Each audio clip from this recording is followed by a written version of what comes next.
Alur cerita novel Bakal Cinta. Bab 19-20. Vika tersadar dari pikirannya sendiri saat Pak Mardi menyerahkan sebuah paspor di depan matanya. "Ini apa, Pak?" "Itu paspor punya kamu, Afika. Saya minta ke Lydia kemarin." Vika tahu itu paspor, tapi apa maksudnya? Dibukanya paspor itu, dan benar memang miliknya, karena dia membuat paspor bersama dengan teman-temannya dengan biaya kantor, untuk mendukung kinerja kalau sewaktu-waktu harus ke luar negeri. Dia belum sempat mengambilnya karena menunggu yang lainnya untuk berfoto dulu. Sekarang malah dibawa Londo ini. Kalau sampai besok kain itu belum bisa sampai Yogyakarta, kita yang akan mengantar kain itu ke Belanda, Vika. "Apa? Kita, Pak Mardi dan saya ke Belanda?" "Iya. Kamu tidak dengar saya bicara tadi? Oma aku yang akan butuh kain itu untuk diperlihatkan pada temannya, dan besok siang dia akan kembali ke Belanda," kata Pak Mardi penuh tekanan. "Sekalian kamu kenalan dengan keluarga besar saya, dan kita bisa jalan-jalan. Apa kamu senang?" Vika langsung panas dingin mendengarnya. Vika berdoa dalam hati, "Jangan sampai aku kesana sama Londo somplak ini. Ferish, kamu harus bantu aku. Ya Allah, selamatkan hambamu ini." Di depan mobil Pak Cipto sudah memasuki pelataran kantor KPU Bea Cukai Kota Bangka. Mobil Pak Mardi mengikutinya dan parkir di sebelah mobil Pak Cipto. Mereka langsung keluar dari mobil masing-masing. Vika berjalan di sebelah Pak Cipto, Pak Mardi ada di belakang mereka. Mereka bertiga disambut seorang petugas di kantor depan. Pak Cipto mengisi buku tamu dan mengatakan maksud tujuannya ke sini. Mereka pun diarahkan ke ruangan subseksi administrasi barang hasil penindakan. Mereka harus menunggu antrean untuk dilayani. Vika masih berusaha menghubungi Ferish, tapi belum juga diangkatnya. Vika semakin gelisah. Dia tidak sudi pergi ke Belanda dengan Pak Mardi. Vika melihat Pak Mardi senyum sendiri. Dia kelihatan aneh, karena biasanya dia akan marah kalau lama menunggu, tapi sekarang dia terlihat tenang dan menikmati. Vika makin panik dengan ketenangan Pak Mardi. Pak Mardi sabar menunggu, karena dia senang kalau terlambat pulang ke Semarang, dia akan langsung ke Belanda bersama Vika. Tiba giliran mereka dilayani petugas, mereka disuruh masuk ke ruangan itu. Cukup berbelit petugas yang melayani mereka. Vika masih sabar, dia masih diam karena ini wilayah Pak Cipto. Vika belum punya pengalaman di sini. Saat petugas yang melayani mereka pergi membawa berkas yang dibawa Vika dari Semarang, Pak Cipto bicara dengan Vika. "Maaf Bu, tidak biasanya begini. Biasanya kalau dokumen sudah lengkap dan kita menyanggupi untuk bayar denda, mereka akan kooperatif juga. Tapi kenapa sepertinya dia mempersulit kita ya Pak?" Pak Cipto tidak bisa menjawab, dia hanya mengangkat kedua tangannya ke atas. Vika curiga saat melihat ke arah Pak Mardi. Kenapa dia masih santai? Biasanya dia akan meledak-ledak. Masih dengan pikirannya yang gelisah campur aduk, terdengar suara ya cukup dikenalinya masuk ke ruangan itu. Ternyata yang orang yang baru datang dengan petugas yang melayaninya tadi adalah Pak Hasan, ayah Caca, orang yang ditemui semalam. Vika dan Hasan sama terkejut. Pak Hasan lebih terkejut lagi melihat siapa yang dihadapinya saat ini. "Pak Hasan, ayah Caca kan?" tanya Vika sambil berdiri dan menunjuk Pak Hasan dengan jarinya. "Masih ingat saya?" "Pasti Mbak masih ingat. Siapa yang bisa lupa dengan wanita cantik yang dicemburui Caca?" jawab Hasan dengan tertawa yang dipaksakan. "Jadi apa yang bisa saya bantu Mbak?" Vika menjelaskan kenapa dia di situ, dan mengenalkan orang-orang yang bersama dia. Mereka terlibat perbincangan cukup serius. Petugas pertama yang melayani Vika terkejut dengan keakraban atasannya dengan wanita cantik ini. Dia mulai ketar-ketir. Di sisi lain, sementara itu Ferish yang baru saja meeting dengan para kepala seksi dan kepala kantor sudah kembali ke ruangannya. Salah satu stafnya menyampaikan kalau HP-nya berbunyi beberapa kali. Ferish pun mengecek HP-nya yang sedang dicas. Dia terkejut Vika memanggil beberapa kali dan setelah membaca pesan Vika, Ferish berjalan menuju kantor depan dan menanyakan apa ada tamu atas nama Vika dan apa urusannya. Setelah tahu kemana ruangan yang dituju Vika, Ferish langsung menyusul ke sana. Meski beda divisi tapi Ferish akan membantu sesuai dengan prosedur dan aturan yang ada. Dia tidak bisa sewenang-wenang dengan jabatannya. Ruang pelayanan subseksi administrasi barang hasil tindakan. Suara Ferish terdengar di luar ruangan tempat Vika dan yang lain berada. Vika bisa mendengarnya, suara pria itu sudah terpatri di ingatannya. Vika langsung mengecek HP-nya, terlihat pesannya sudah dibaca Ferish.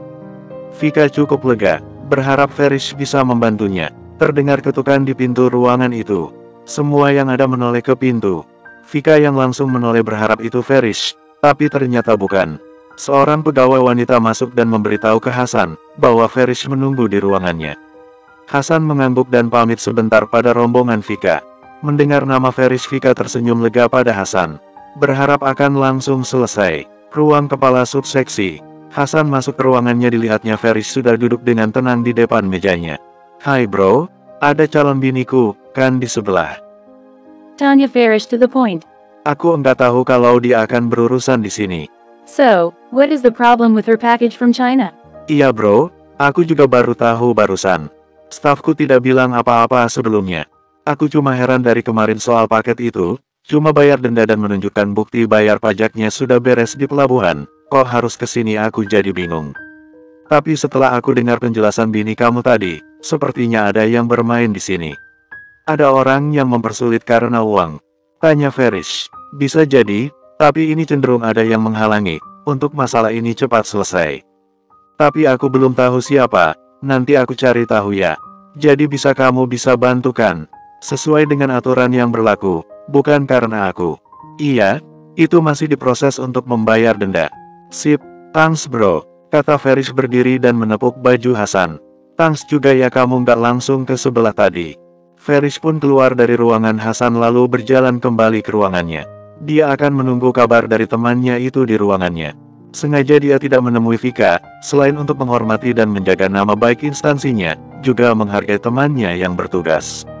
Setelah bernegosiasi yang cukup serius, dan kesannya dipersulit, kesepakatan diperoleh kedua pihak sesaat Hasan kembali menemui Vika dan rombongannya. Akhirnya Vika dan Pak Cipto membayar denda dan pajak bea masuk yang ditentukan oleh hukum yang berlaku.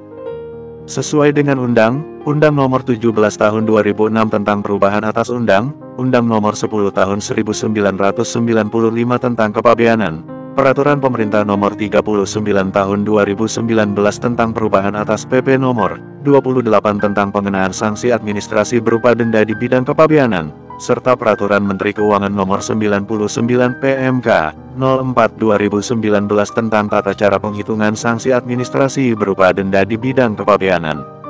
"Baik Ibu dan Bapak, akan kami proses dulu, mohon tunggu sebentar, kami akan menyiapkan berkasnya," kata seorang petugas yang pertama tadi melayani Vika. Petugas itu sudah dimintai keterangan oleh Hasan tentang masalah itu. Vika dan Pak Cipto merasa senang dan lega.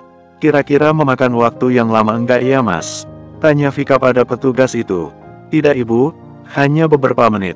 Tapi mohon maaf, untuk paketnya baru bisa diambil besok pagi Bu." "Apa tidak bisa hari ini Mas? Tolong Mas, saya perlu paket itu. Hidup dan pekerjaan saya dipertaruhkan di paket itu Mas." Vika memohon dengan memelas. "Maaf Bu, sesuai prosedur kami begitu," jawab petugas itu. "Sebenarnya begitu uang denda dan bea masuk sudah dibayar dan berkas kelengkapannya lengkap, paket itu bisa diambil saat itu juga."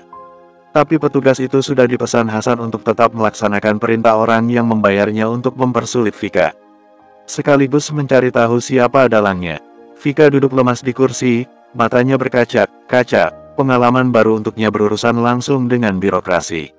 Untung saja dia tidak pingsan. Bayangan buruk tentang perjalanannya ke Belanda dengan Pak Mardi membuat dadanya sesak dan kakinya lemas, dia tidak mampu berkata-kata lagi. Di sisi lain, selesai menemui Hasan, Ferish melangkah ke ruangan pengawas gedung kantor. Di ruangan pengawas CCTV gedung, Ferish melihat Vika yang putus asa. Dia ingin memeluknya saat ini juga, tapi tidak bisa. Satu tanya dalam diri Ferish, apa yang membuat Vika sampai begitu sedih? Kalau hanya terlambat mengambil paketnya dan tidak jadi pulang malam ini, dia bisa mengejar penerbangan besok yang langsung ke Yogyakarta. Saat melihat ke layar CCTV yang menampilkan sisi lain dari ruangan tempat Vika berada, Ferish melihat seorang wajah berwajah Indo yang duduk di belakang Vika, lalu dia menghampiri Vika dan memberinya sebotol air minum. Tangannya akan memegang bahu Vika tapi langsung ditepis kasar oleh Vika. "Jadi itu Mardi," gumam Ferish. Ferish senang melihat Vika yang masih menjaga dirinya dari sentuhan orang lain. Di sisi lain dia tidak tega melihat gadisnya sedih dan menangis. Ferish menelepon Vika. Pada panggilan pertama langsung diangkat Vika. Terdengar suara serak khas orang menangis dan suara sesegukan seperti orang yang sedang flu. Ferish melangkah keluar dari ruang pengendali CCTV. "Sayang, aku akan bantu kamu, jangan nangis lagi ya, aku sedih kalau kamu nangis," kata Ferish lembut menenangkan Vika. "Kamu di mana? Kenapa enggak ke sini?" "Maaf, aku tidak bisa ke sana, Bukan ranahku sayang, tapi aku bisa lihat kamu sayang. Dan aku janji aku akan mengeluarkan paket itu hari ini. Sudah ya, jangan nangis. Iya, aku minta tolong hari ini ya sayang. Iya, aku usahakan kamu tenang ya. Tapi janji nanti sampai rumah, aku mau kamu nuruti semua mauku ya, pinta Farish dengan suara mencurigakan. Terserah kamu deh. Oke, kalau gitu sampai ketemu nanti. Farish lalu menutup panggilannya. Rencananya berhasil membuat Vika akan menuruti semua keinginannya. Bangka, Provinsi Babel. Vika merasa cukup tenang mendengar suara Farish, meskipun sebenarnya dia ingin merasakan pelukan hangat Farish. Tapi nanti aja, Vika juga tidak mau terlalu merepotkan Farish. Bu Afika, maafkan kami ya, kata Pak Cipto.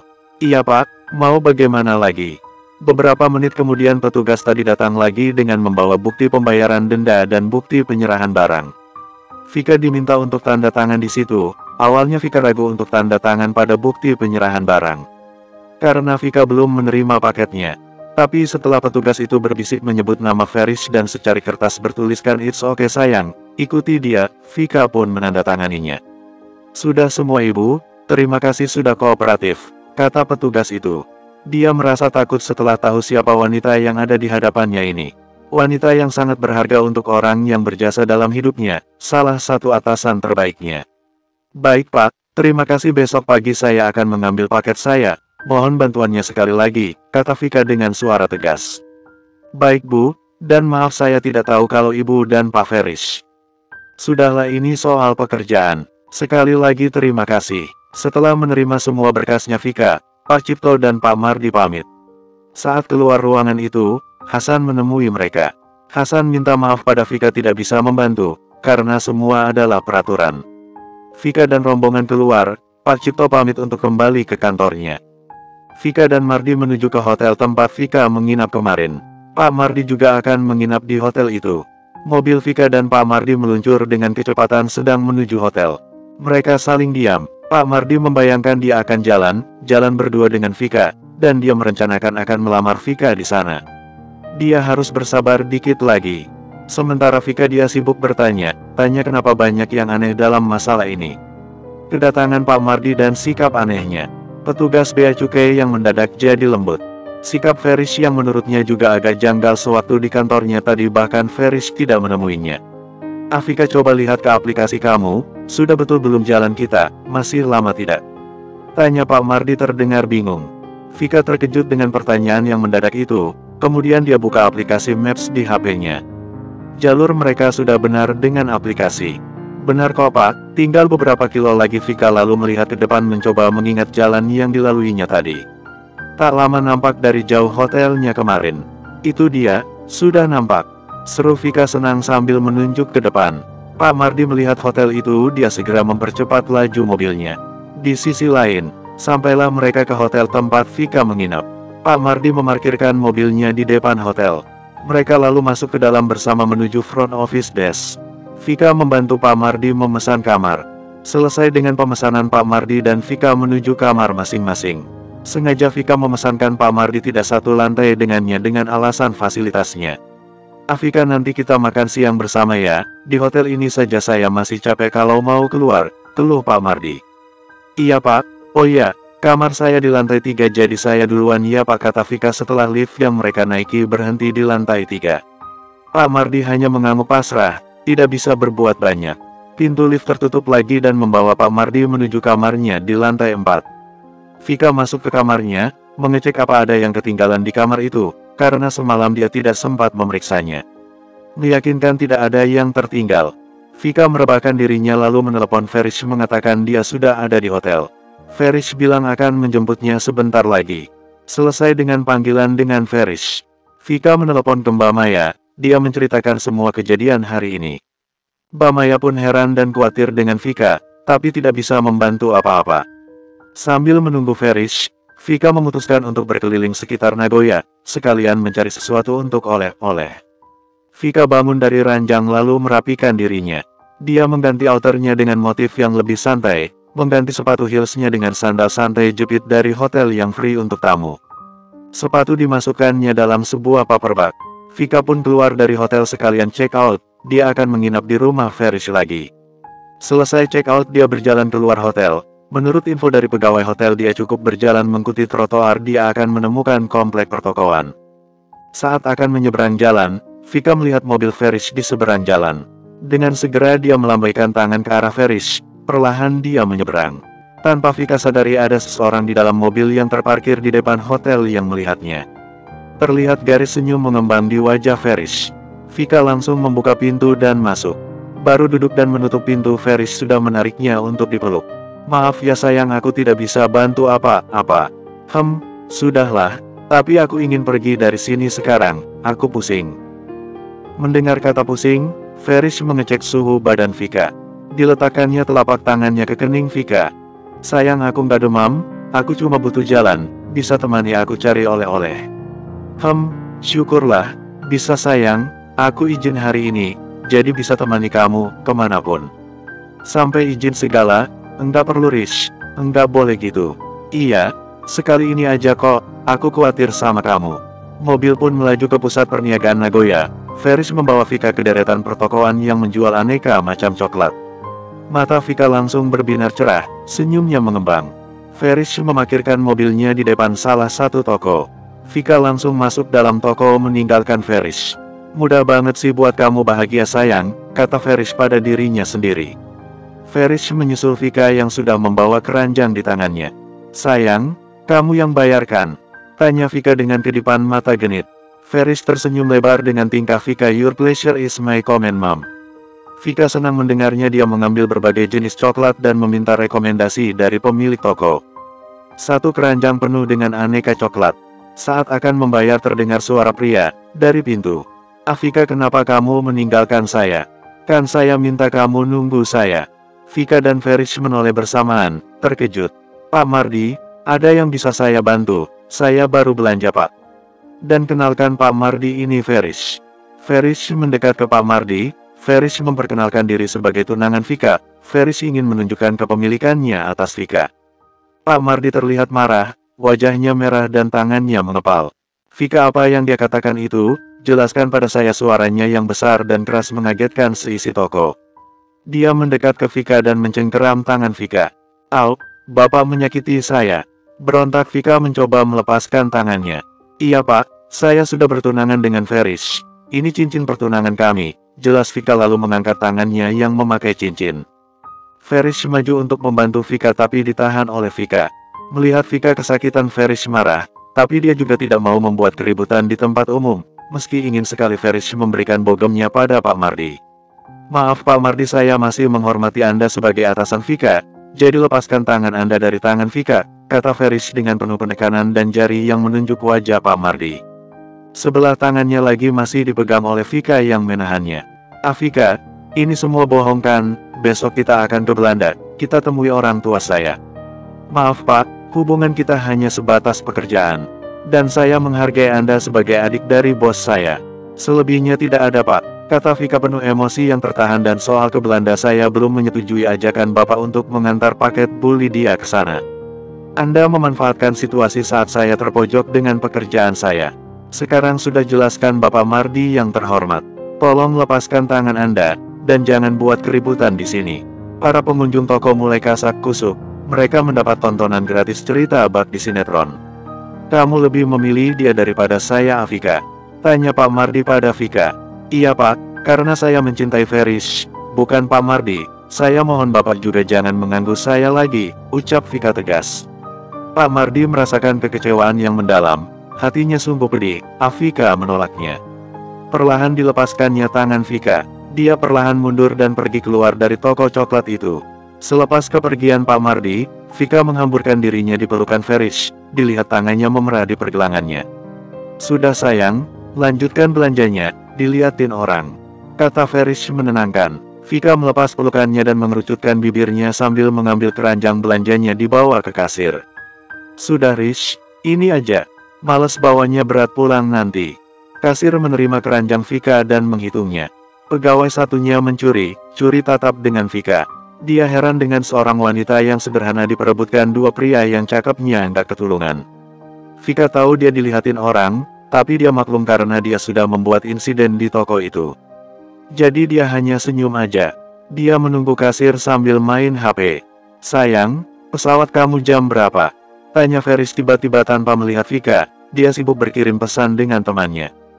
"Jam 7 malam Rish, harusnya sih, nunggu keajaiban dari kantor kamu," jawab Vika lesu. Ferris mendekat ke Vika ke meja kasir, dirangkulnya bahu Vika. "Berdoa aja, biar sedek ajaiban ya sayang." "Amin, aku mau pulang Rish, males aku ladenin Mardi tadi." "Berapa mbak jadinya?" tanya Vika kepada kasir yang selesai menghitung.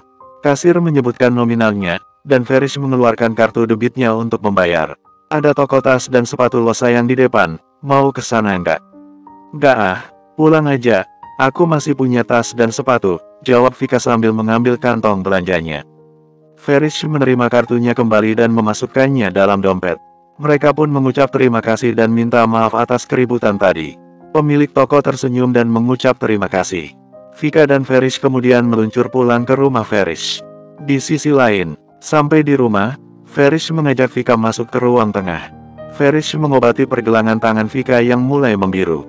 "Kamu belum bilang sayang yang ke Belanda itu?" tanya Ferris sambil memoleskan minyak herbal di pergelangan tangan Vika. "Masih mau tahu ya?" tanya Vika dengan meringis menahan rasa sakit. "Iya nyonya, apa karena itu kamu terlihat begitu gelisah tadi, sampai memohon kepada staf Hasan?" "Iya, tadi pagi Pak Mar ditemui aku di kantor kargo. Aku disuruh ikut mobil dia, di jalan dia ngasih pasporku yang kubuat kolektif dari kantor, jadi selesainya nunggu semua udah foto dulu. Tapi tadi dibawanya dan bilang kalau besok paket itu tidak sampai ke Yogyakarta, kami harus ngantar paket itu ke Belanda. Itu yang membuat aku takut Rish." Kamu mau enggak ke Belanda?" "Kalau perginya sama kamu aku mau," jawab Vika lalu mengalungkan kedua tangannya di leher Ferris dan mengedipkan mata genit. "Ish, jangan bangunin macan tidur sayang." Bukannya tergoda untuk bermesraan dengan Vika, tapi Ferris menggelitiki badan Vika. Vika tertawa kencang dan menguling-gulingkan badannya karpet. Ferris kesenangan menjaili Vika, meski Vika sudah berteriak minta ampun. Ferris baru berhenti saat mereka berdua kehabisan nafas karena tawa yang tak henti dan kelelahan. Mereka tiduran di karpet saling menatap, mata mereka saling mengucap terima kasih karena sudah menemani. Bersambung 21. Bangka, Provinsi Babel. Situasi rumah Ferris yang biasanya selalu sepi, tidak terdapat suara teriakan, saling meledek dan tertawa kencang bahkan sampai tengah malam masih terasa ramai oleh suara dua orang insan yang sedang kasmaran. Setelah makan siang bersama di rumahnya, Ferris mendapat kabar dari Hasan. Dia sudah mendapatkan nama orang yang ingin menghambat pekerjaan Vika dan nama orang yang diajak kerjasama. Hasan juga memberitahu bahwa paket sudah diambil dari ruang penyimpanan barang hasil tindakan karena status barang itu sudah bisa dilepas, dan sekarang sudah dibawanya ke kantor. Ferris yang ketagihan untuk menjahili Vika. Dia berencana mengerjai Vika lagi. Seperti siang ini, Ferris sudah menggelitiki Vika sampai Vika minta ampun. Sekarang Ferris jahil kembali membuat Vika menangis soal paketnya yang tidak bisa diambil malam ini. Vika masuk kamar dan menguncinya. Ferris menahan tawa, sepertinya akan berhasil lagi idenya. Diam-diam Ferris pergi ke kantornya tanpa pamit pada Vika yang sedang sedih. Ferris hanya menitip pesan ke Acek untuk siapin makanan kecil kalau Vika sudah keluar kamar. Di kantornya Ferris menemui Hasan, dan petugas yang disuruh oleh seseorang untuk menjegal Vika. Petugas itu mengaku diberi sejumlah uang oleh orang itu untuk mempersulit Vika. Tapi setelah mendapat teguran dari Hasan dan mengetahui siapa yang disusahkan olehnya, dia menyesal dan mengakui semua di depan Ferris. Ferris tidak akan memperpanjang masalah ini karena itu urusan intern bidang Hasan. Yang jelas dia sudah mengetahui ada seseorang yang berniat jahat pada kekasih hatinya. Tapi Ferris juga tidak mendukung perbuatan yang dilakukan petugas itu, memperkaya diri sendiri dengan kewenangan yang dimiliki dan merugikan orang lain. Ferris membawa paket itu pulang ke rumahnya.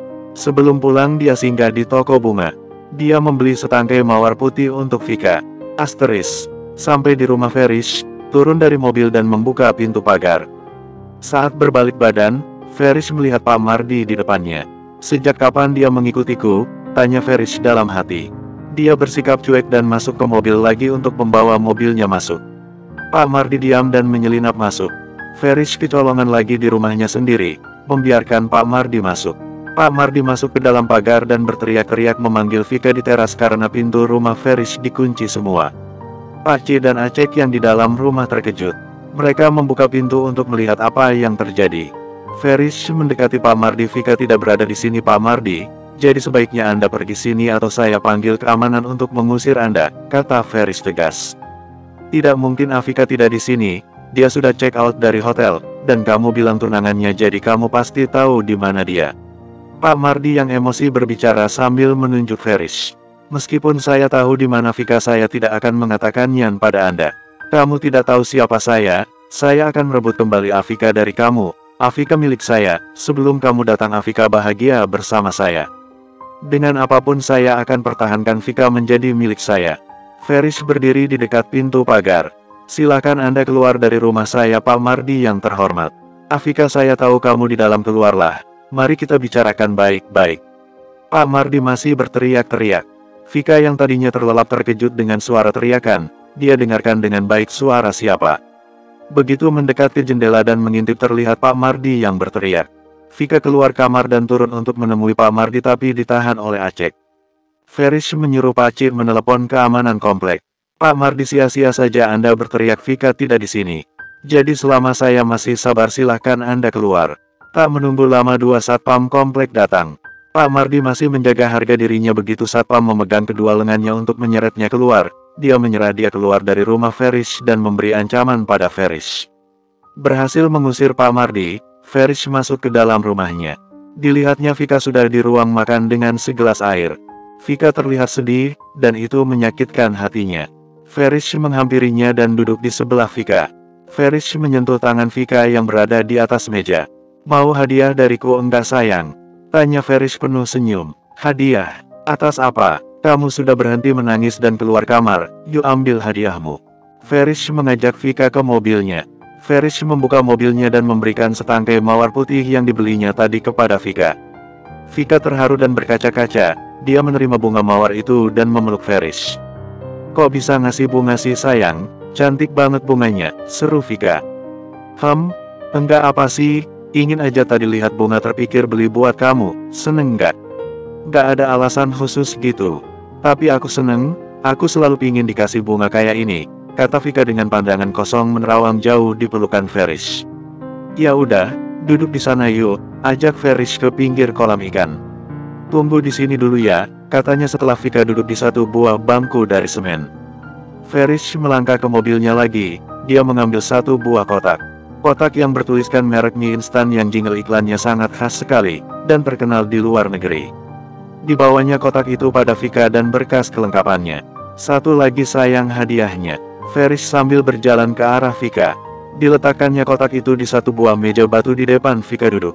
Buka sayang, perintahnya. Vika berdiri dan membuka perekat-perekat yang membungkusnya. Ferish hanya duduk diam dengan tangan di atas meja sebagai penumpuk kepalanya yang melihat Vika membuka kotaknya. Ekspresi mata yang menyipit, dan dahi yang berkerut setelah melihat isi kotak itu. Ada kotak yang lebih kecil dengan kemasan lebih rapi, ada beberapa perekat yang bertulis huruf China. Dikeluarkannya paket itu, dia letakkan kotak mie pembungkusnya di bawah meja. Dibacanya airway bill yang menempel pada kotak itu, mata Vika membulat sempurna, dan setelah membuka tali perekatnya. Satu buah senyum haru dan mata yang berkaca-kaca saat Vika melihat isinya. Sepotong kain sutera dengan benang emas. Ternyata itu adalah paket yang dicarinya sampai ke Bangka. Vika memegang kain itu, menciumnya tanda bersyukur, Vika sudah mendapatkannya. Vika melihat ke Ferish yang dari tadi menatapnya, diletakkan kain itu dalam kotaknya lagi. Segera dia merentangkan tangan memeluk Ferish. Bumam Vika memeluk erat Ferish. Love you Rish, I love you so much katanya yang langsung menghujani wajah Ferish dengan kecupan-kecupan kecil. Ferish menikmati kecupan itu. Dia tidak membalasnya, hanya diam, dengan tangan yang berpegangan di pinggang Vika yang membungkukkan badannya. Vika memeluknya kembali dan terisak di bahu Ferish. Terima kasih banyak sayang, terima kasih, kata Vika tidak jelas karena sambil menangis. Ferish membelai rambut Vika dengan lembutnya. Sama-sama sayang, aku tidak tega membuat perjalananmu ke sini sia-sia. Dan kamu sedih kalau tidak tepat waktu, menyelesaikan pekerjaan yang diamanatkan pada kamu. Enggak sia-sia Rish aku kesini, aku dapatkan cinta dan sayang kamu, sebelum aku terlambat untuk menerima kamu, kata Vika dengan suara serak orang nangis sambil menatap Ferish. Ferish menarik pinggang Vika untuk duduk di pangkuannya menghadap dia. Dihapusnya air mata yang masih jatuh di wajah Vika dengan jarinya. Cinta enggak pernah terlambat untuk menemukan pemiliknya sayang, orangnya aja yang ragu-ragu. Farish lalu mengecup bibir Vika sekali. Sudah packing belum? Tanyanya kemudian. Vika menggeleng sambil senyum-senyum melihat ke wajah Farish dan ke bibirnya. Hasrat Vika naik seiring dengan meningkatnya hormon kebahagiaan dalam dirinya. Farish tahu tatapan mata Vika kemana, dia juga ingin tapi dia tidak boleh menuruti keinginannya dan Vika. Enggak usah dilanjut ya, si dedek dah bangun dari tadi. Nanti enggak bisa berhenti, kata Farish pelan dengan tatapan mata yang mengarah ke bagian bawahnya. Vika sadar apa yang dimaksud Farish. Dia pun langsung berdiri dari pangkuan Farish.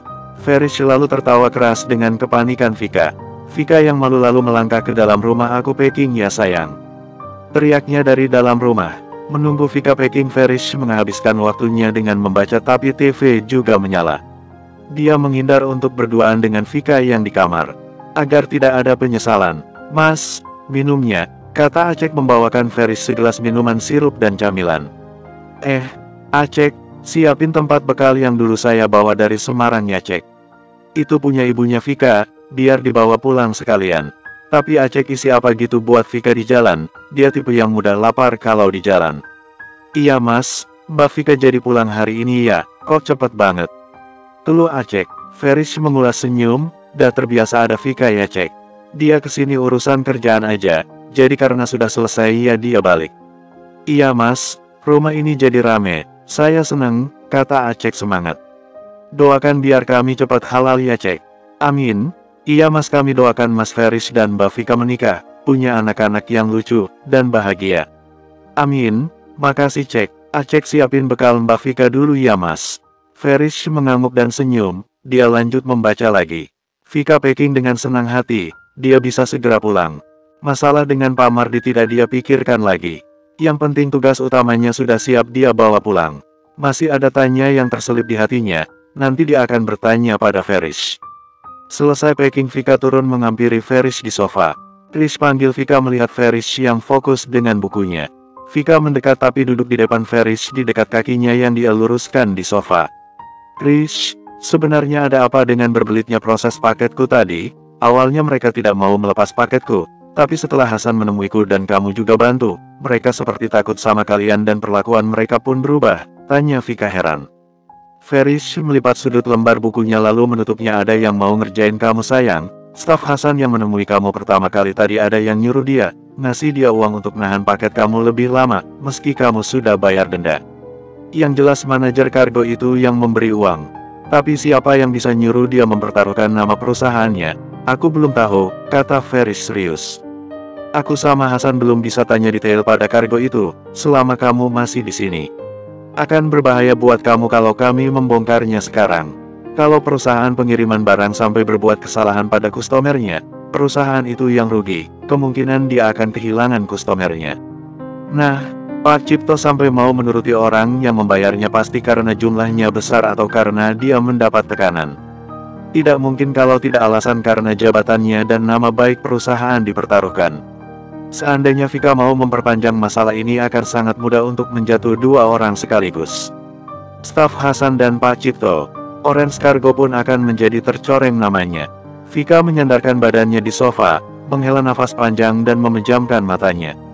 Berpikir siapa yang tega melakukan itu.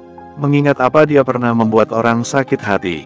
Vika berpikir keras tapi tidak menemukan jawabannya selain Pak Mardi yang punya uang dan bisa memanfaatkan situasi ini. Apa mungkin Pak Mardi Yaris, dia punya uang dan yang paling bisa mendapat keuntungan dari masalah ini? Bisa jadi sayang, tapi aku cari tahu dulu ya, jangan menduga-duga dulu sayang. Yang penting kamu hati-hati ya, tidak semua orang menyukai kita. Tapi juga tidak perlu mencurigai semua orang. Farish menurunkan kakinya dari sofa, menggeser tubuhnya mendekati Vika dan merangkul bahunya. Vika menyandarkan kepalanya di bahu Farish, sepertinya akan banyak masalah nanti di Semarang sayang. Aku tidak ingat apa aku pernah menyakiti orang, jadi aku tidak tahu siapa yang punya niat untuk mengerjaiku. Apa mau di sini saja? Hah?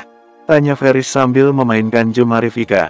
Tinggal di sini sama aku, sampai aku bisa pindah ke Semarang. Itu sih kehendak kamu. Ya sudah, begitu aku pindah Semarang, kita urus pernikahan kita ya. Aku nggak mau ada Mardi lain lagi. Kita harus ketemu mama dan keluargamu dulu sayang. Hufat, Aku takut membayangkan bertemu dengan mereka. Kenapa sayang? Mereka tidak seperti yang kamu pikir dan bayangkan. Aku tahu dan yakin Mama pasti akan menyukaimu. Ucap Farish lalu mengecup puncak kepala Vika. Aku akan pertahankan kamu apapun yang terjadi sayang. Vika mendongakkan wajahnya melihat ke mata Farish. Ada kesungguhan di sana yang menenangkan. Vika mengeratkan pelukannya lagi. Farish menarik napas pendek. Aku enggak sabar lagi miliki kamu seutuhnya. Aku juga, enggak mau jauh lagi dari kamu. Ya ampun, aku akan melanggar janjiku sendiri dong. Keluh Vika ingat janjinya untuk menunda menikah sebelum Bintang bisa lulus kuliah. Kalau kita nikah, bukan berarti kamu tidak bisa bantu adik-adik sayang. Aku juga akan bantu kamu mengurus mereka, aku janji. Farish mengangkat kedua jarinya ke atas. Kita menikah juga buat hindari zina sayang. Aku enggak bisa nahan lagi. Vika bangun dari posisinya yang menempel pada Farish. Kesiksa ya dekat aku. Ledek Vika. Kayak kamu enggak aja sayang, jawab Farish mencubit hidung Vika yang bangir. Vika tersenyum malu lalu beranjak dari sofa. Aku mau mandi, nanti telat lagi ke bandara. Farish pun berdiri dan menahan tangan Vika. Dia berbisik di telinga Vika mengajaknya mandi bersama.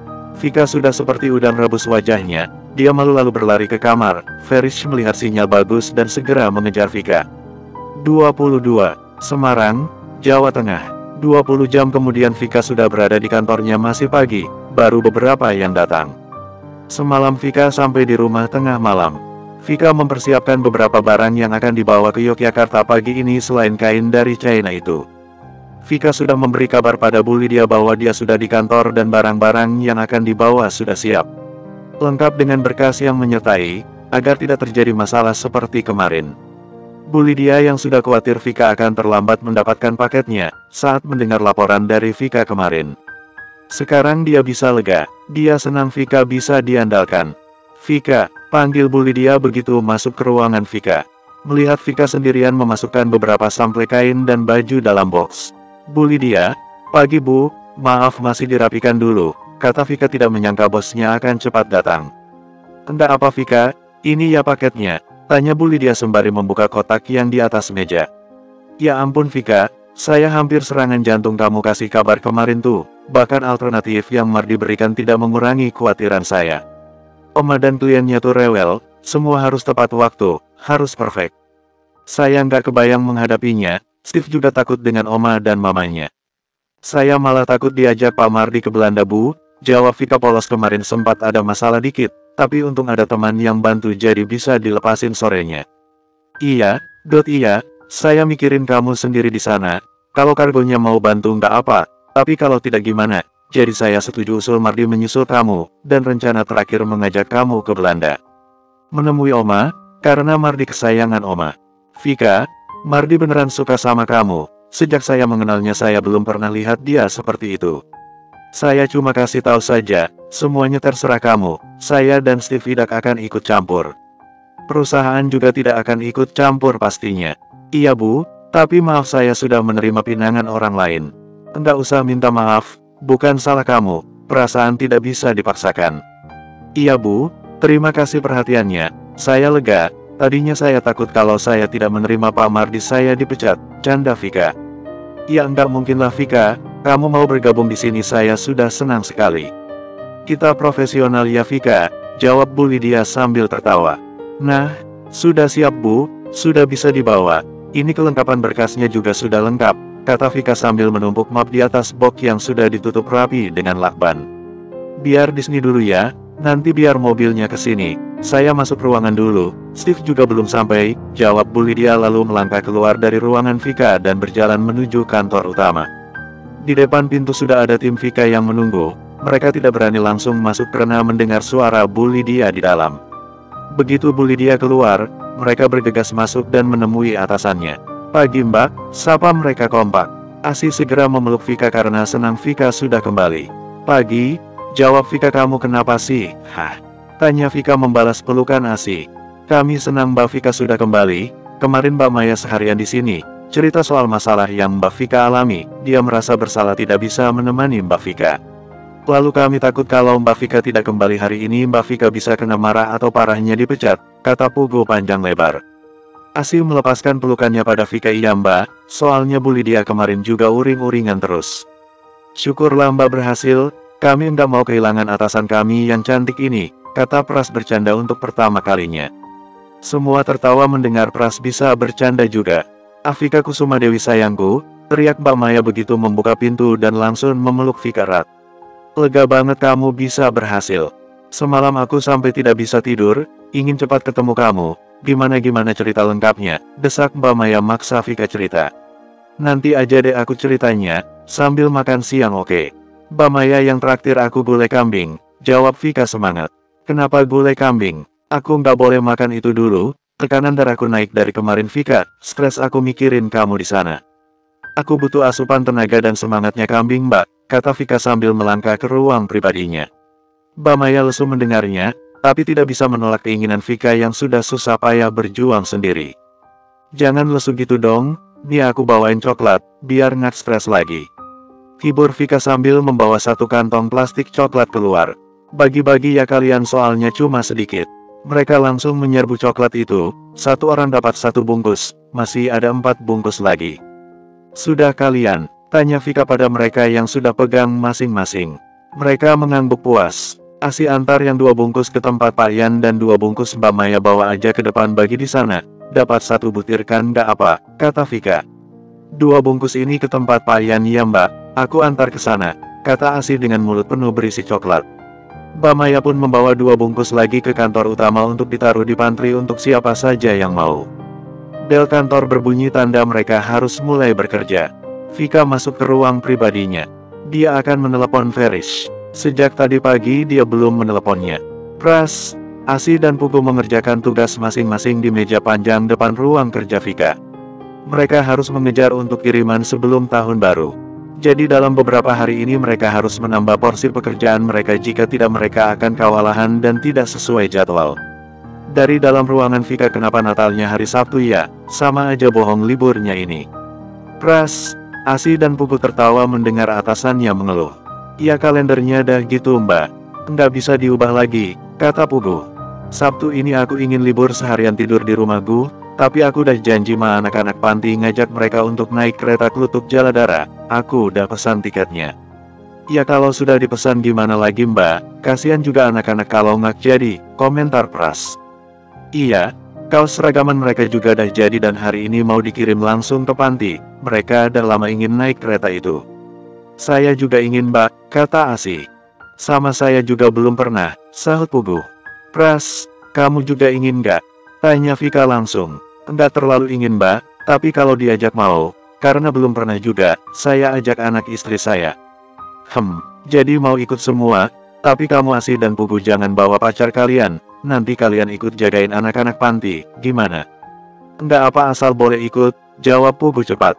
Iya, yang penting ikut, sahut Asih lalu tertawa senang. Oke, aku pesan lagi nambah orang. Makasih mbak, jawab mereka kompak. Saat mereka bersorak, masuklah Pak Mardi ke ruangan mereka. Dia membawa 2 kotak pizza di tangannya. Pak Mardi silakan pak, sapa Pras. Vika melihat dari dalam ruangannya ada Pak Mardi, dia pun keluar dan mendekat. Pak Mardi, ada apa pak? Tanya Vika halus. Pak Mardi menarik tangan Vika masuk kembali ke ruangan pribadinya.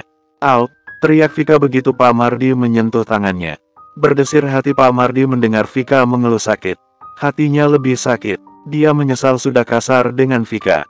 Dilepasnya tangan Vika lalu dia berjalan masuk ke dalam dan duduk di kursi depan meja Vika. Dia meletakkan kotak pizzanya di atas meja Vika. Mau, kan kamu temani aku makan? Tanya Pak Mardi. Vika mengangguk dan berjalan masuk ruangannya lalu duduk di kursi miliknya. Mau minum apa pak? Tanya Vika. Tidak usah aku hanya lapar, aku sudah ngopi tadi di bandara, saya lihat tangan kamu boleh. Pinta Pak Mardi dengan suara lembut. Bentar pak, Vika berdiri mengambil sebuah air mineral gelas dan pipetnya diberikan ke Pak Mardi. Terima kasih, boleh saya lihat tangan kanan kamu Vika? Suaranya terdengar pilu. Vika memandang wajah Pak Mardi yang terlihat sendu, sepertinya dia tidak istirahat. Kenapa pak, dengan tangan saya? Kamu masih sakit, sini saya lihat. Tanya Pak Mardi cemas dan mengulurkan telapak tangannya. Vika membuka kancing kemeja di pergelangan tangan kanannya. Terlihat bekas jemari yang membiru, Alasan Vika memakai lengan panjang tanpa melipatnya untuk menutupi luka itu. Pak Mardi merutuki dirinya sudah menyakiti Vika, matanya berkaca-kaca. Maaf Afika, saya tidak bermaksud menyakiti kamu. Sudah dibawa ke dokter. Lupakan Pak, ini sudah diobati kemarin. Memang masih ngilu kalau dipegang, tapi tidak apa. Saya patah hati Vika kamu lebih memilih dia dari saya. Jadi saya kalut Afika, saya lepas kontrol, saya menyesal sudah kasar sama kamu. Kemarin saya cari kamu, saya mengikuti Ferish setelah saya lihat Ferish di toko bunga.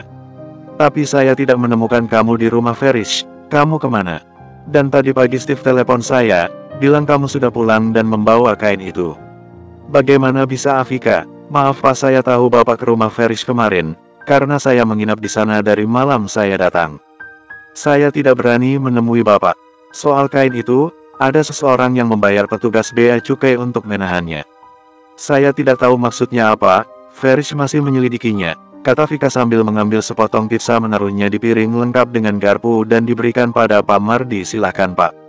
Pak Mardi makin merasa bersalah, Vika tidak dendam padanya, Vika masih menghargai dirinya. Dari mana kamu tahu, ada konspirasi seperti itu? Petugas itu sudah mengakuinya di depan Ferish dan temannya yang menemui kita dan menyuruh membayar denda. Apa Pak Mardi tahu siapa orangnya?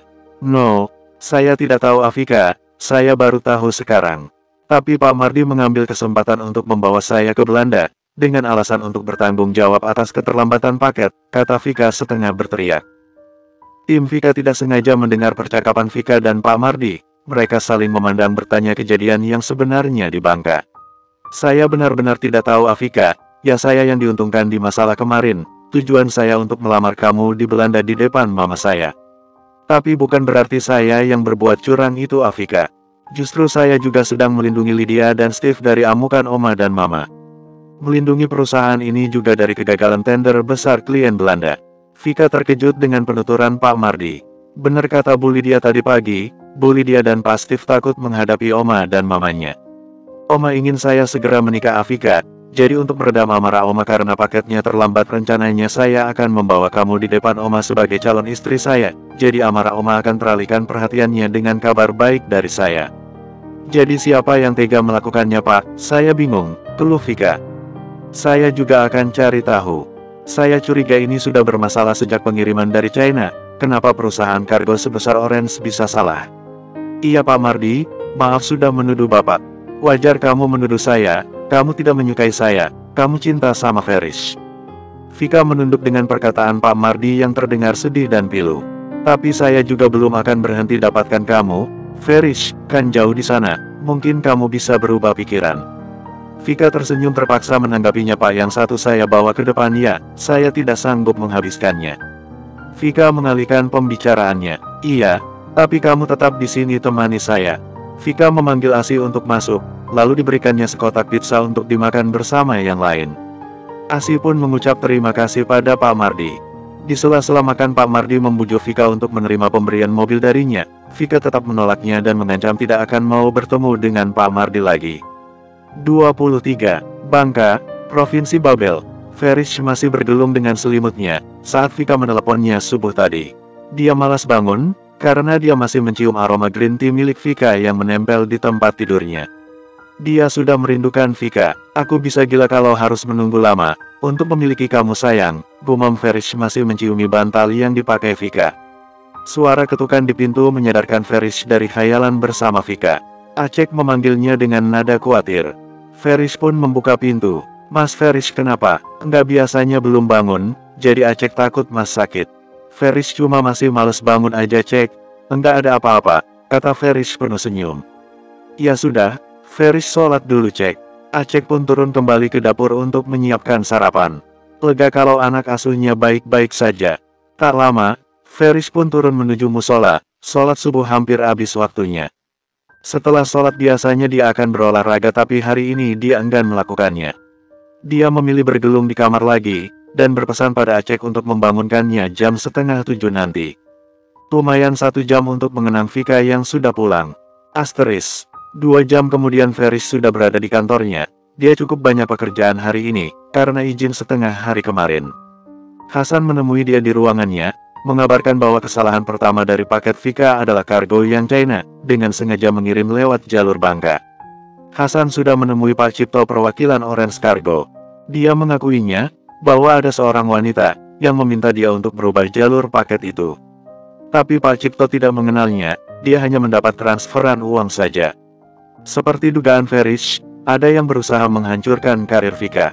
Dia takut orang itu juga akan membahayakan keselamatan Vika. Selepas Hasan keluar dari ruangannya, dia menelepon seorang temannya di Semarang. Dia meminta dicarikan seseorang yang bisa mengikuti dan melindungi Vika tanpa disadari Vika. Dia sangat mengkhawatirkan Vika. Apapun aku lakukan untuk kamu sayang, katanya pada diri sendiri. Ferish pun melanjutkan pekerjaannya kembali sampai seorang wanita menerobos masuk ke ruangannya. Hai ganteng, lagi sibuk ya? Camilla berdiri di depan pintu ruangan pribadi Ferish yang terpisah dengan ruangan stafnya. Memakai dress selutut yang ketat bermotif macan, kacamata di kepala dan menenteng tas bermerek bermotif macan juga. Ferish terkejut kenapa Camilla bisa menerobos ke ruangannya. Dia menatap aneh ke Camilla, menaruh penanya dan beranjak dari kursinya. Ini kantor Camilla, kamu nggak bisa seenaknya masuk ke sini. Kamu keluar dari sini, kita nggak ada urusan lagi. Rish, kamu nggak kasihan sama aku. Aku sendirian di sini, kamu temani aku belanja yuk. Rayu Camilla mendekat ke meja Ferish. Ferish mengambil telepon menekan nomor pos penjagaan disuruhnya mereka untuk datang. Aku yakin kamu nggak mungkin sendiri ke sini, jadi silahkan pergi. Camilla tidak terima ditolak hingga dia berteriak di hadapan Ferish yang masih berdiri di balik mejanya, sampai terdengar oleh pegawai lain. Melihat banyak yang datang, Camilla pura-pura dirayu oleh Ferish. Dia mengacak rambutnya dan menurunkan satu lengan baju dan resleting dressnya yang berada di depan. Ferish tertawa melihat kekonyolan Camilla. Kamu telanjang pun gak ada yang percaya aku merayu kamu Camilla, ruangan ini penuh CCTV. Ferish sambil menunjuk letak CCTV di ruangannya. Dua orang petugas keamanan kantor datang. Ferish marah pada mereka karena Camilla bisa masuk. Petugas keamanan hanya diam, mereka mengaku bersalah. Ferish lalu menyuruh mereka menyeret Camilla keluar meski Camilla berontak dan berteriak. Ferish, aku nggak akan lepasin kamu untuk wanita kampung itu, kamu milikku Ferish. Teriak Camilla saat dibawa keluar paksa oleh petugas keamanan. Pak Kasih, cantik lo tadi kok ditolak pak, kata salah satu stafnya. Kalau kamu mau ambil aja, cewek gila itu. Oh iya, bagaimana dia bisa lolos dari pos jaga dan kantor depan? Kata orang di depan tadi, dia mengaku tunangan bapak, mau kasih surprise. Jadi ya dibiarkan masuk. Ya kami kan tidak tahu kalau dia mau jebak bapak. Bapak enggak pernah kenalin pada kami calon istri bapak, keluh stafnya yang lain. Ya sudahlah, besok aku cetak besar-besar fotonya ya, seru Ferish kesal. Pak, kata orang ruangan Pak Hasan, kemarin tunangan Pak Ferish kesini ya. Hasan yang mendengar ada keributan di ruangan Ferish, dia langsung datang. Saat mendengar namanya disebut dia langsung merangkul bahu staf Ferish yang bergosip. Kamu nggak lihat sih, cantik banget wanita yang buat bos kalian nih meleleh hatinya. Masih muda, kulitnya putih, rambut hitam panjang, bicaranya lemah lembut tapi terdengar tegas dan bodinya. Sudah deh bergosipnya, ayo kerja. Ferish memotong ucapan Hasan yang sudah melantur di ruangannya. Pucuk dicinta ulam tiba, yang sedang dibicarakan menelpon Ferish. Ferish lalu duduk di kursinya meninggalkan Hasan dan stafnya bergunjing. Diam-diam mereka semua menguping pembicaraan Ferish dengan Vika. Suara Ferish yang tadinya ketus, sekarang menjadi lembut dan manja. Ferish terhanyut dalam pesona Vika, sampai tidak sadar ada beberapa pasang mata yang masih menunggunya. Saat menoleh ke arah pintu, Ferish terkejut, melihat Hasan dan stafnya cengar-cengir di depan pintu. Ferish pun berdiri melangkah ke arah pintu. Sayang, ada yang mau kenal nih, dari tadi kepo soal kamu, gosipin kamu. Ferish mengarahkan layar HP-nya pada mereka semua, dan mereka kompak melambaikan tangan dan terpana melihat senyum Vika.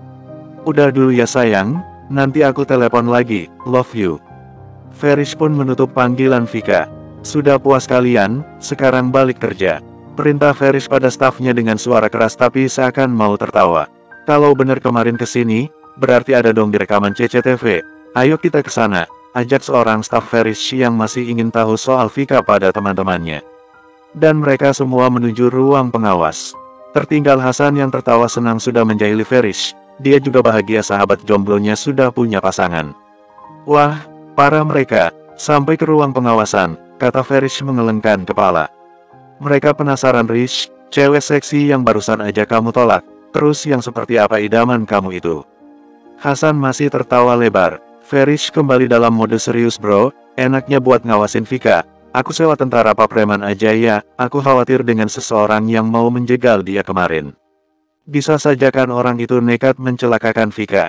Bisa gitu juga Rish, menurut aku preman aja, selain anggota mereka juga banyak, ngurusnya juga nggak ribet kalau pakai jasa tentara. Buat ngawasin aja kan? Iya, sekalian melindungi gitu, kalau dia lagi enggak di rumah atau di kantornya. Apalagi barusan dia bilang mau ngajar kelas malam di salah satu lembaga pelatihan gitu. Aku jadi tambah khawatir dia balik malam terus. Gila juga ya aktivitas bini lo. Dia sudah terbiasa kerja keras bro, dia sudah mandiri dari kecil. Itu poin lebih dia di mata aku. Aku sudah jatuh cinta padanya sejak lama. Wanita yang cerdas dan mandiri. Senyum mengembang di bibir Ferish mengingat Vika. Cepet aja dihalalkan, bule kemarin kayaknya naksir Vika, kalau aku lihat gelagatnya kemarin. Segera bro, moga usul mutasiku juga cepat prosesnya. Cewek seksi tadi siapa? Mantan perjodohan almarhum papaku, waktu kami masih kecil. Sekarang tuh cewek dah jadi lepehan banyak orang, jijik aku lihatnya bro. Ya senekat itu sampai ke sini, pasti cinta mati ke kamu. Cewek sebelah aku lihat diam aja tadi enggak ada respon. Udah telat kamu kesininya tadi, dia datang paling awal pas Kamila teriak, tapi juga langsung pergi setelah satpam sampai. Hasan terkekeh, lalu menepuk bahu Ferish dan pamit kembali ke ruangannya. Kasak-kusuk soal Ferish yang didatangi wanita seksi, dan pacar Ferish yang begitu cantik beredar di kantor Ferish seharian itu. Bahkan staf Hasan yang kemarin berhadapan langsung dengan Vika, sangat sibuk melayani pegawai lain yang ingin tahu lebih banyak soal Vika. Sampai Ferish jadi risih sendiri. Jadi gimana Vik, ceritanya kemarin? Mbak Maya penasaran apa yang dialami Vika selama sehari satu malam di Bangka. Mereka sudah berada di rumah makan yang menyediakan aneka masakan kambing di kawasan Laweyan, Semarang. Vika pun menceritakan kronologi dia dan Pak Mardi bisa berada di kantor Bea Cukai. Awalnya berbelit mbak, tapi ada Ferish dan temannya yang mau bantu, jawab Vika santai. Maya mendengar nama Ferish langsung membulatkan matanya dengan sempurna. Ferish, maksud kamu Ferish yang temenku SMA dulu? Kamu ketemu sama dia? Vika lupa dia belum pernah cerita soal kedekatannya dengan Ferish. Akhirnya dia bercerita dari awal pertemuan dan perkenalannya dengan Ferish sampai akhirnya dia mengakui hubungannya dengan Ferish. Mbak Maya merasa terkejut dan juga senang. Sahabat yang sudah seperti adiknya sendiri. Sudah membuka hatinya, jadi percuma ya aku sampai stres pikirin kamu di sana sendirian. Ternyata kamu pacaran di sana, seru Mbak Maya. Vika tertawa melihat reaksi temannya itu, yaitu kan bonusnya aku kesana mbak. 24. Kesibukan sudah nampak dari jam 7 waktu Indonesia Barat di PT Garuda, satu buah truk kontainer sudah siap di halaman perusahaan. Dan satu buah mobil dari perusahaan kargo rute internasional pun sudah terparkir cantik di depan ruangan Vika. Mereka akan melakukan kiriman terbesar pertama ke luar negeri sejak Vika bergabung di PT Garuda. Tim Vika dan para pegawai perusahaan kargo saling berkoordinasi jumlah barang yang belum dicek, yang siap dan yang sudah masuk ke kontainer, untuk menyesuaikan dengan jumlah yang tercantum pada invoice. Mereka dengan tugas masing-masing sangat terampil. Vika berharap pengiriman kali ini akan sukses seperti sebelumnya. Ini pengalaman pertama baginya memimpin untuk pengiriman dalam skala yang besar dibanding sebelumnya. Pak Mardi melihat Vika sangat sibuk sekali hari ini, dia belum melihat Vika makan. Bahkan di saat yang lain istirahat makan siang, Vika dan seorang pegawai kargo masih sibuk dengan kertas mereka. Hanya untuk sholat saja Vika berhenti. Pak Mardi membeli 3 kotak pizza, roti isi daging lengkap dengan sayur serta sekotak susu cair dan sekotak nasi masakan Padang. Ia masuk ke ruangan Vika. Di sana ada Vika, 2 orang pegawai kargo, Mbak Maya dan Dera. Hai semua, istirahat bentar yuk, sapa Pak Mardi yang baru datang. Mereka semua menoleh dan terlihat senang dengan yang dibawa Pak Mardi. Vika memberikan kursinya untuk Pak Mardi duduk. Tidak Vika, duduklah, saya akan ambil kursi sendiri, kata Pak Mardi dan meletakkan bawaannya di tengah meja panjang. Ini spesial buat kamu Vika, saya lihat kamu belum makan dari tadi. Pak Mardi menyerahkan 1 buah kantong plastik berlogo Rumah Padang. Semua menyaksikan betapa besar perhatian Pak Mardi pada Vika. Vikanya sih biasa aja, Sejak kejadian di Bangka, Pak Mardi memang lebih perhatian dari sebelumnya. Pak Mardi, kok Vika aja yang dapat nasi padangnya, buat kami sebagai tamu mana? Ucap seorang pegawai kargo. Kalian sudah makan tadi di warung depan, cuma Vika yang belum makan, jadi kalian istirahatlah makan pizza itu dan biarkan Vika makan dulu. Pak Mardi sudah makan, ini cuma ada satu aja. Vika enggak enak hati, biasanya Pak Mardi akan beli dua makanan yang sama, satunya untuk dia, jika dia minta ditemani makan oleh Vika. Saya sudah makan tadi di sana, jadi kamu makan sendiri ya. Pizzanya mau enggak? Atau buat kami semua? Tanya Vika lagi sambil membawa piring dan garpu. Pak Mardi tahu Vika akan mengambilkan untuk dia di piring, jadi dia mengangguk mau. Makasih Pak Mardi, sering-sering aja kayak gini, seru Mbak Maya memakan pizzanya dengan tangan. Saya sudah sering beli untuk Vika, kata Pak Mardi polos. Iya kan buat Vika, buat Maya enggak pernah. Maya, kamu sering-sering temani Vika di sini, kalau Vika dapat pasti kamu juga dapat, jawab Pak Mardi meledek Mbak Maya. Lalu Pak Mardi masuk menyusul Vika yang memilih makan di ruang pribadinya. Wah, berat saingan kamu bro, bos 20 unit showroom mobil Eropa bro. Celetuk seorang senior pegawai kargo kepada temannya yang ternyata menaruh hati pada Vika. Mbak Maya yang mendengar celetukan itu tertawa keras. Bukan cuma tuh bos aja saingan kamu, ada dua orang lagi, imbuhnya. Satu orang yang terlihat tidak senang saat ini bahkan sejak Pak Mardi masuk. Dia tidak menikmati pizza di depannya. Kalau boleh pergi, dia memilih untuk pergi. Selesai makan, Vika keluar dari ruangannya dan bergabung lagi dengan yang lain. Wah, nambah segar kamu Vik, makan nasi padang ditemani Pak Mardi lagi. Ledek Mbak Maya. Iya nih, jadi terang nih mata abis makan. Seloro Vika, kok belum habis pizzanya, gak doyan atau malu nih?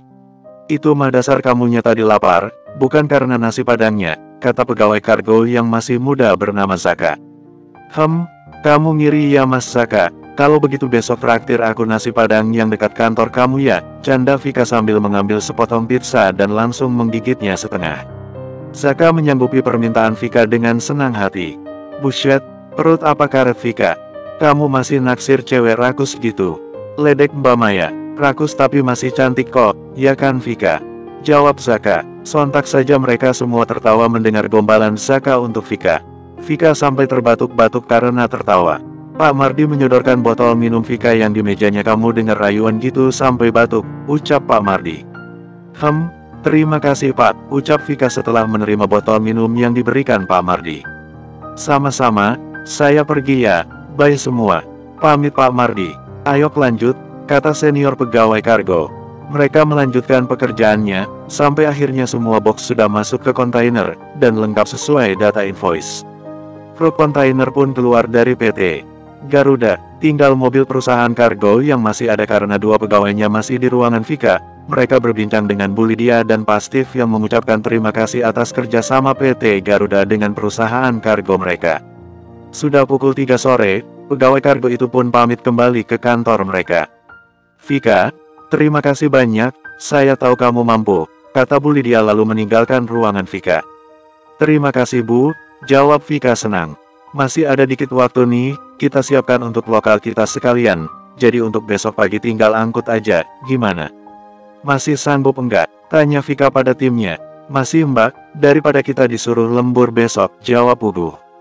Oke, semangat, seru Vika mengangkat kepalan tangan ke atas. Waktu berjalan sangat cepat, 2 jam sudah berlalu. Waktu untuk pulang pun tiba. Vika dan timnya membereskan semua pekerjaan hari ini. Laporan untuk bulanan hasil shipment hari ini dan persiapan packing shipment lokal sudah siap.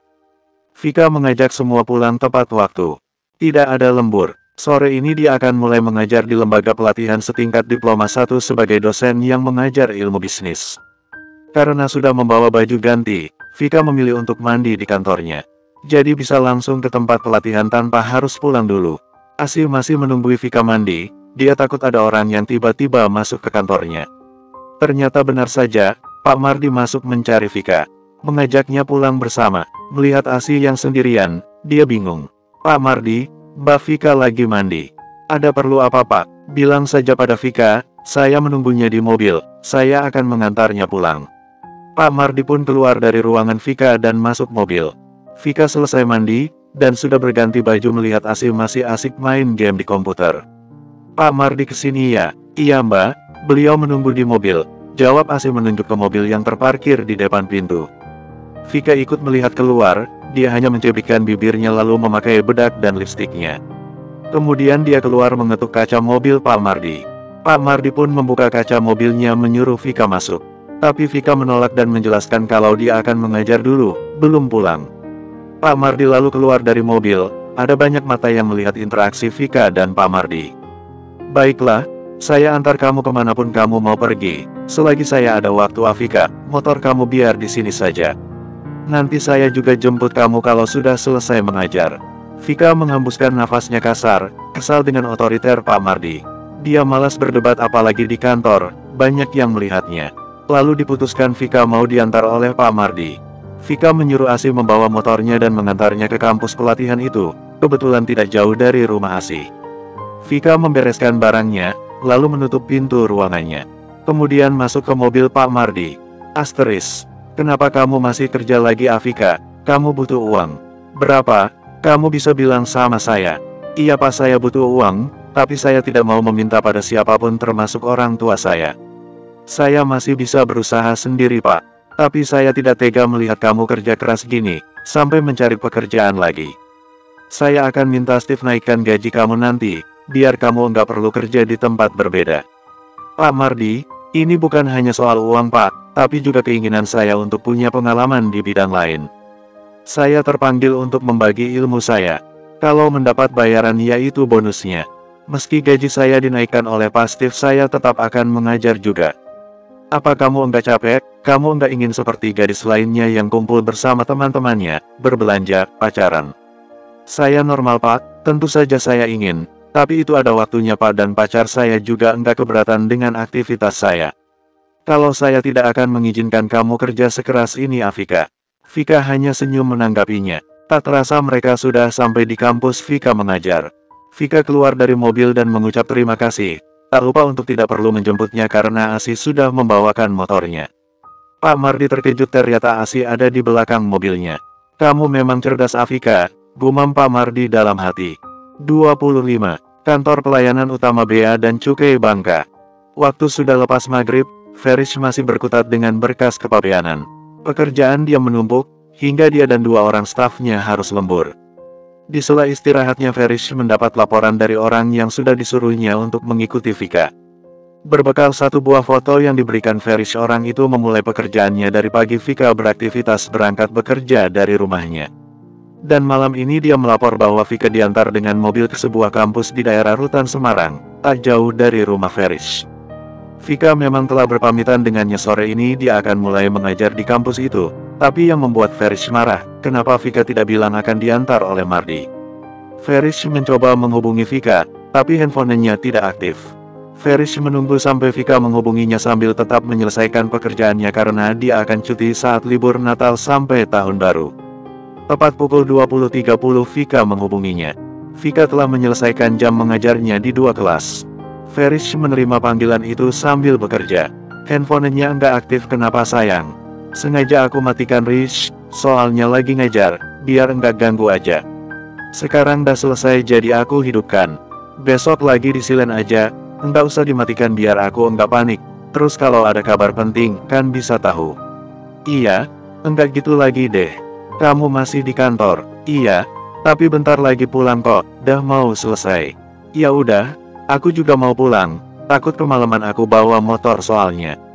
Sayang, enggak ada yang mau kamu ceritakan. Pancing Ferish agar Vika cerita soal dia diantar Mardi. Karena tidak mungkin dia bertanya duluan, karena Vika pasti bertanya dia tahu dari mana.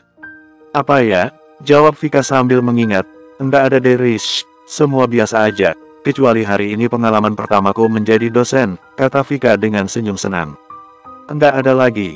Iya, enggak ada lagi yang penting buatku selain itu. Satu lagi ada. Aku baru ingat, kamu seharian enggak telepon aku. Aku kangen. Ferish beralih menatap ke layar ponselnya setelah dari tadi dia hanya bertanya dan mendengarkan Vika dengan tetap fokus pada berkasnya. Ferish tersenyum puas mendengar kata kangen dari Vika. Kekesalannya di hati tadi hilang sudah dengan kata manja Vika dan senyum manisnya, manis banget ngomongnya sekarang, dah pinter merayu. Bukan merayu sayang, bener deh, aku kangen. Iya, Maaf ya tadi banyak di lapangan terus nih, berkas banyak banget jadi enggak sempat nelpon kamu. Aku kangen sayang, sangat kangen. Ya udah, lanjutin kerjanya, jangan malam pulangnya. Aku pulang ya, nanti lanjut kalau sudah di rumah. Aku tunggu. Ferish pun menutup panggilan Vika. Dia juga akan segera pulang. Asteris.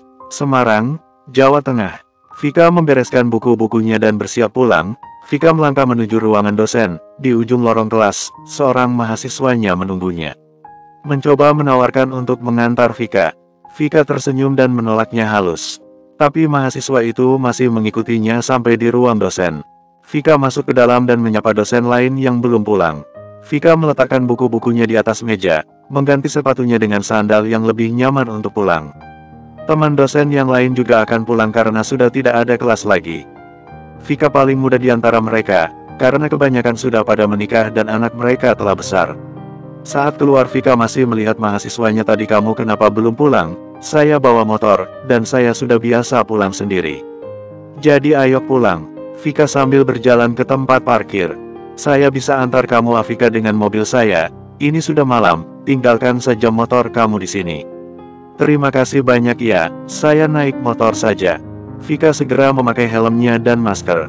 Bergegas untuk pergi pulang. Saat Vika keluar dari gedung kampus, sebuah motor masuk ke dalam parkiran motor dan pengendaranya menghampiri mahasiswa Vika tadi.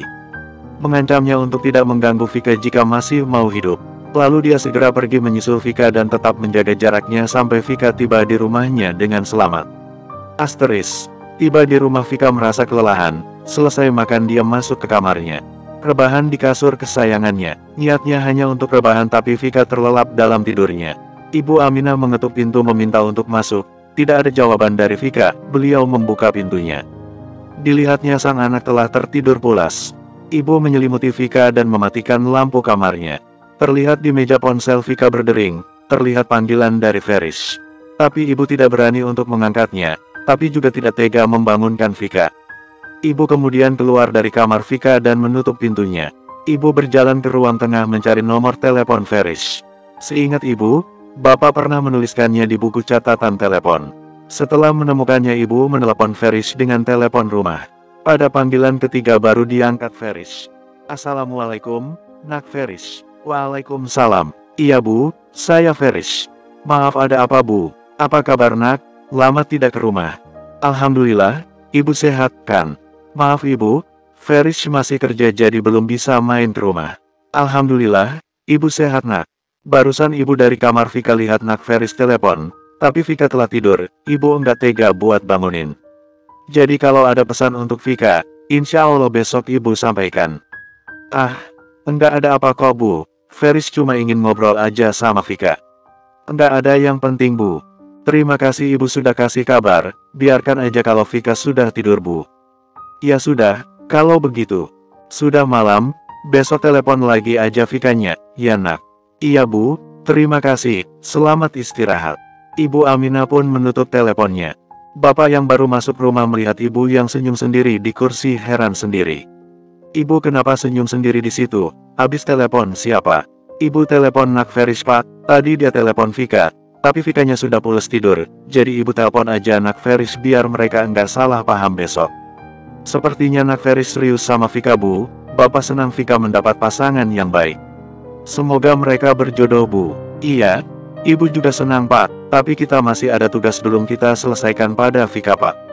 Ibu bingung nanti kalau Vika menikah harus ada walinya pak. Kita harus cari kemana bu, kata tetangga kita di Semarang dulu, mereka juga sudah pindah dari Semarang bu. Bapak akan memikirkan solusi terbaiknya bu. Sekarang ibu istirahat saja ya, sudah malam. Iya pak, kita harus cari jalan keluarnya. Ibu nggak sanggup untuk bicara yang sebenarnya pada Vika pak. Ibu takut kehilangan Vika. Ibu menangis di pelukan bapak. Bintang yang baru dari kamar mandi mendengar pembicaraan orang tuanya. Dia pun keluar menemui mereka. Apa maksud bapak sama ibu mencari wali buat Mbak Vika? Bapak dan ibu terkejut dengan kedatangan Bintang. Bin, kok belum tidur nak? Bapak mencoba mengalihkan pembicaraan. Bapak apa maksudnya tadi pak, Mbak Vika bukan? Suara Bintang tercekat dengan kenyataan yang diduganya. Mbak yang selama ini berjuang untuk dia dan orang tuanya ternyata bukan saudara kandungnya. Bin, jangan keras-keras nanti mbakmu dengar nak. bapak dan ibu belum siap kasih tahu semuanya. Bintang enggak mau kan kehilangan mbakmu, kata bapak yang sudah panik. Jadi beneran pak? Iya nak, tolong jangan kasih tahu siapapun ya nak, bantu ibu sama bapak ya nak, pinta ibu dengan wajah penuh air mata. Bintang pun mendekat pada kedua orang tuanya, memeluk mereka dan berjanji akan menjaga rahasia tentang mbaknya. Bintang ingin tahu yang sebenarnya. Dan akhirnya bapak sama ibu menceritakan kepada Bintang. Asterisk flashback on. 24 tahun yang lalu, di rumah sakit daerah kota Semarang. Sepasang suami istri menangis saling berpelukan di depan ruang gawat darurat. Mereka menunggu anaknya yang sedang ditangani dokter di ruangan itu. Anak mereka menjadi korban kecelakaan saat bermain di dalam warung makan mereka. Sebuah truk yang remnya blong menabrak warung makan dan anak perempuan mereka terjepit antara tembok dan badan truk. Tangis mereka pecah saat dokter mengatakan anak perempuan mereka tidak dapat diselamatkan lagi. Sang ibu tidak sadarkan diri, dia tidak sanggup menerima kenyataan kehilangan anaknya dengan cara yang tragis. Dari jauh seorang wanita berusia 40 tahunan melihat mereka iba. Wanita itu sedang menunggu anaknya yang sedang melahirkan. Terbersit rencana untuk membantu suami istri itu sekaligus membantu anaknya keluar dari masalah. Wanita itu mengikuti kemana para perawat akan membawa jenazah anak kecil itu. Kemudian wanita itu kembali ke UGD menemui suami istri yang sedang berduka itu. Wanita itu meminta tolong sekaligus menawarkan bantuan. Wanita itu bercerita bahwa anaknya sedang melahirkan di kamar bersalin, namun bayi yang akan lahir itu tidak mempunyai ayah. Karena pernikahan anaknya tidak disetujui keluarga pihak laki-laki. Mereka menikah secara siri, sehingga orang tua dari ayah bayi itu mengirim anak lelaki mereka kuliah ke luar negeri. Anak wanita itu bahkan belum lulus SMA, dia tidak ingin anaknya putus sekolah karena punya bayi. Jadi wanita itu meminta sepasang suami istri itu untuk merawat bayi itu, agar bayi tak berdosa itu memiliki keluarga yang utuh. Awalnya suami istri itu menolak. Hingga esok harinya wanita itu membawa cucunya ke rumah suami istri yang berduka. Melihat bayi perempuan yang cantik dan menangis terus, sang istri merasa menyukai bayi itu, lalu disusuinya bayi itu hingga tertidur dalam dekapannya. Setiap hari wanita itu membawa cucunya ke rumah suami istri itu untuk disusui, karena anaknya tidak bisa menyusuinya, ASInya tidak mau keluar. Lalu ada hari di mana wanita itu tidak datang beberapa hari. Sang istri yang berduka merasa kehilangan bayi itu dan mulai linglung. Melihat istrinya seperti orang gila, sang suami pergi mencari wanita itu dan cucunya ke rumahnya. Ternyata bayi itu sedang dirawat di rumah sakit karena diare. Bayi usia 2 bulan sudah dipaksa untuk makan. Sang suami pulang mengabarkan bahwa bayi itu sakit dan dirawat di rumah sakit. Mereka lalu pergi ke rumah sakit. Saat melihat bayi itu sang istri lalu menggendongnya dan memberikan ASInya. Bayi itu terlihat rakus sekali. Wanita nenek bayi itu pun menawarkan lagi untuk merawat bayi itu. Dan akhirnya disetujui suami istri itu. Mereka membawa bayi itu pulang, dan mereka berencana pergi dari kota itu kembali ke kampungnya berbekal uang santunan dari perusahaan truk yang menabrak warung dan anaknya. Mereka kembali ke Semarang, dan bayi itu diberi nama seperti anak mereka yang meninggal, Afika Kusuma Dewi. Flashback off. Bersambung.